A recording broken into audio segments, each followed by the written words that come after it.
Билим берүүнүн жаңыча жолуна түшүү мезгил талабы. Мектептердин шартын жакшыртып, заманбап технологияларды киргизүү артыкчылыктуу багыттардан. Бул максаттарды ишке ашыруунун башкы мисалдарынын бири өлкө башчынын демилгеси менен ачылган Чолпон Ата шаарындагы Акылман президенттик лицейи. Анда аймактардан тандалып алынган зээндүү 76 бала билим алууда.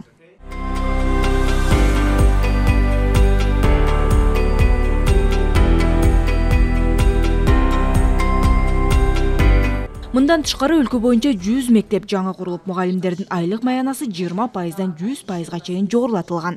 Мугалимдердин жетишпестигин эске алуу менен биз улуттук мугалим вакант порталын түзөбүз. Бул 4 жана 5 курстардын мектепке иштөөсүнө, практикасына мындай жарым-жартылай төлөө системасын киргизебиз. Орточо эмгек акысы да жогорулап келе жатат. Анткени өлкөдө салыктан түшкөн каражаттардын мындай өтө сезилгендигин, алардын кубатын жана күчүн билим берүү системасы көрүп жатабыз. Тармакка быйыл өзгөчө көңүл бурулгандыгын сандар тастыктайт. 2019-жылы билим берүү тармагына 32 миллиард 600 миллион сом бөлүнгөн. Ал эми 2020-жылы 36 миллиард 200 миллион сом, 2021-жылы 40 миллиард 700 миллион сом жумшалган. 2022-жылдан тарта билим берүүгө жумшалган каражат бир топ жогорулады. Алсак 2022-жылы 63 миллиард 200 миллион сом бөлүнсө, ал эми быйыл дээрлик 76 миллиард сомдой каралды. Эң көп каражат билим берүүгө жумшалып жатат. Бала бакчалары боюнча өкмөттүк акселераторлор менен үй тибиндеги бала бакчалар ачуу кеңири жайылды. Уктаачу бөлмөлөрдү оптималдаштырган пилоттук долбоорлор башталды.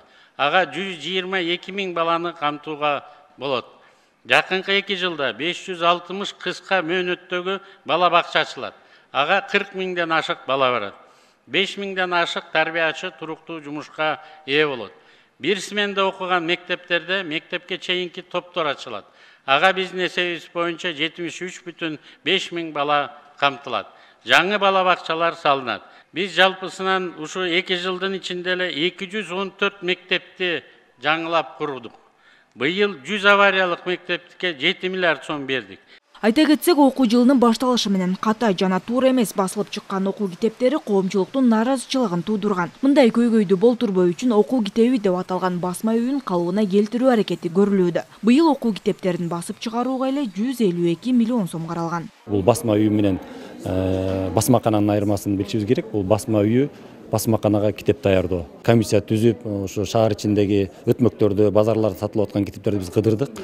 Чынында көпчүлүк китептер контрафакт жол менен да.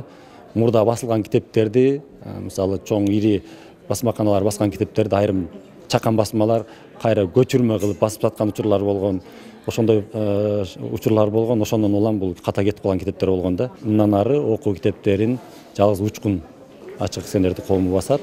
Мектептердеги акча чогултууга бөгөт коюу, коррупциялык аракеттерди болтурбоо аракети дагы күч. Бул алкакта 1084 мектептин директорлору сынактын негизинде жаңы дайындалды. Белгилей кетсек, өлкө боюнча 100 кесиптик лицей, 157 колледж, 78 жогорку окуу жайы жана 2400дөй мектеп бар. Бактыгүл Султанбек кызы, Чыңгыз Жумагулов, Ала Тоо 24.